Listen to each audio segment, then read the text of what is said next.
Horror comedy movies అంటే టక్కున గుర్తొచ్చే పేరు రాఘవ లారెన్స్. నవ్విస్తూ భయపెట్టడంలో లారెన్స్ కి మించినోళ్లు లేరు. ముని సినిమాతో మొదలైన తన హర్రర్ ప్రయాణం ఇప్పటికీ కొనసాగుతూనే ఉంది. తానే సొంతంగా డైరెక్ట్ చేస్తూ తెరకెక్కించిన Kanchana series super duper hit అయిన సంగతి అందరికీ తెలిసిందే. ప్రతి సీక్వెల్కి బడ్జెట్ పెంచుతూ పోతున్నాడు లారెన్స్.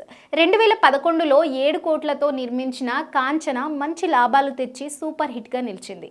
ఆ తర్వాత కాంచనా 2తో మరోసారి సూపర్ సక్సెస్ అయ్యాడు లారెన్స్. తాప్సీ ఫీమేల్ లీడ్గా చేసిన ఈ మూవీని 17 కోట్లతో నిర్మించారు. అయితే 100 కోట్లకు పైగా వసూళ్లు సాధించి సూపర్ హిట్గా నిలిచి ఈ కాంచనా సిరీస్లోనే అత్యధిక వసూళ్లు తీసుకున్న సినిమా అయింది. కాంచనా 3 కూడా మంచి ఫలితాలు సాధించింది. కానీ థర్డ్ పార్ట్కి ఆశించిన స్థాయిలో హిట్ అవ్వలేదు. కంటెంట్ కొంచెం బలహీనంగా ఉందనే విమర్శలు రావడం, అలాగే రొటీన్ కథలాగా జనాలు ఫీల్ అవ్వడంతో కాంచనా 3 మిక్స్డ్ అండ్ టాక్తో ఒక మోస్తారు హిట్గా గట్టెక్కేసింది. అయితే ఈసారి కాంచనా 4 కోసం లారెన్స్ బడ్జెట్ పెంచేశాడు అని టాక్ వినిపిస్తుంది. దాదాపు 6 ఏళ్ల తర్వాత 4వ భాగాన్ని తెరకెక్కిస్తున్నాడు లారెన్స్. కాంచనా 4ని ఏకంగా 70 కోట్ల బడ్జెట్తో తీస్తున్నాడట. ఈ చిత్రాన్ని పాన్ ఇండియా స్థాయిలో విడుదల చేసే ప్లాన్లో ఉన్నాడట లారెన్స్.